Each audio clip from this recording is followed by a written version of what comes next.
Is your periodontal procedure average above 20%?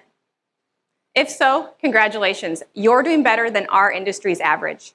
Over the last 7 years, across the United States, our industry as a whole isn't doing more than 19% for periodontal procedures.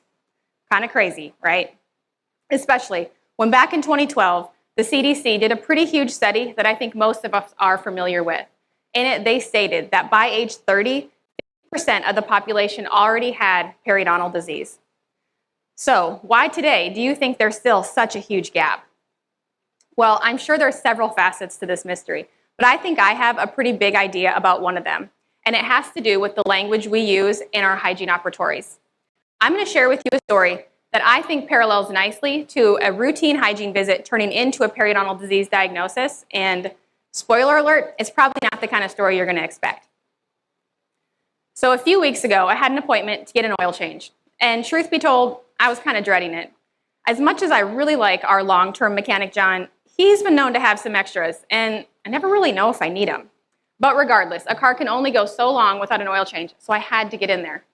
This particular day, I was in a bit of a rush. I had several meetings stacked pretty close together, so I was really hoping to get in, get out, nothing extra. So as soon as I pull in, I let John know that all I needed was an oil change, and I was in a bit of a rush. He says, "No problem, Tasha," and gets my car right back. I take a seat, and I start checking email on my phone. What feels like moments later, I look up to see John is already walking towards me. And I'm thinking, how in the world can my car already have a problem? He literally just got it back there. But I do my best to pay attention. He starts talking and describing to me about different materials, synthetic versus regular, some kind of a flush that I should consider, something else is wearing thin. Like, I don't even know if I need these things. Maybe they're just an upsale. Then I hear him say something about a serpent, and I knew I had to do something quick. So I stopped him in his tracks. And I said, "John, thank you so much for this information. And I really do appreciate it, and I will take it under consideration. But today, can we just do what we did last time?" He gives me kind of a funny look. I'm pretty sure it was a dirty look. He says okay, but before he turns and walks away, he looks at me right in the eyes and he says, "You know, Tasha, you can't put this off forever. It's not safe." Well, maybe I should have gone through with what he was recommending, but ultimately, I just wasn't ready to move forward with something that I didn't understand. Let's contrast this to a routine hygiene visit that turns into a periodontal disease diagnosis. And perhaps some of our patients are like me when I was getting my oil change, and they're thinking, "Please, Lord, let me get in and out of here without any extras." Well, I sure hope not. But if I'm being honest, they probably do. But I don't think it's because they don't care what we have to say. I think it more has to do with they don't understand what the problem truly is because of the language we use. So our efforts to educate our patients on bleeding points, pocket depths, swollen margins, the amount of calculus, all gets lost in a language barrier. And sadly, that conversation generally comes long before our opportunity to explain to our patient how an unhealthy mouth directly and negatively affects the rest of our body. Let me give you an example of this language barrier. So Tom Brady says he speaks 2 languages, English and football. So if Tom were to explain the rules of football to somebody completely unfamiliar with the sport, how much would make sense? Maybe not much, right?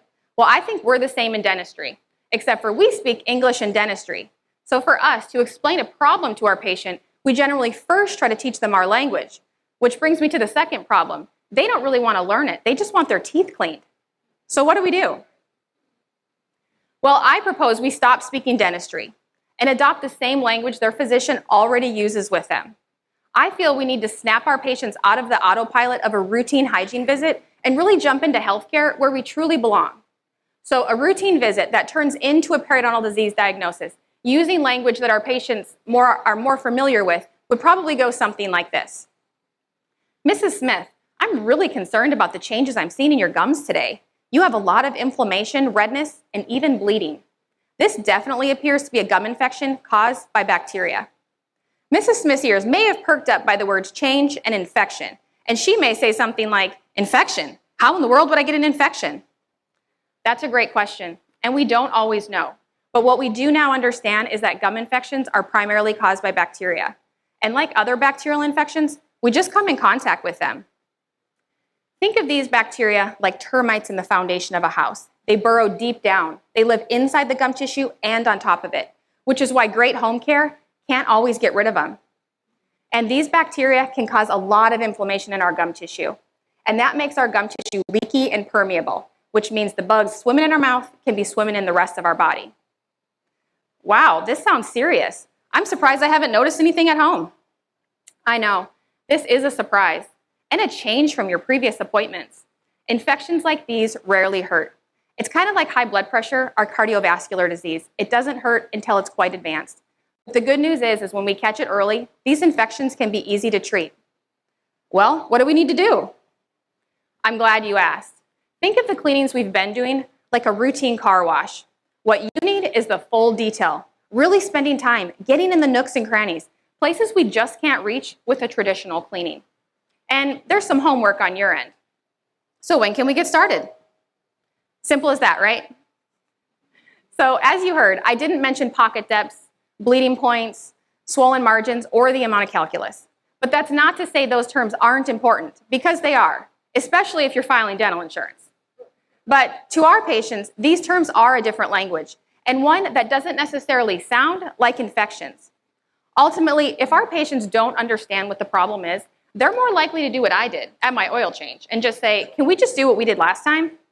And that makes our job as healthcare providers so much more difficult and dangerous. So if my mechanic, John, would have led with, Tasha, your car's serpentine belt ensures your car starts, runs, and gets you to your important meetings. I'm afraid if you wait much longer, you're going to be stranded. You can bet I'd have made time real quick to get that belt changed. Thank you.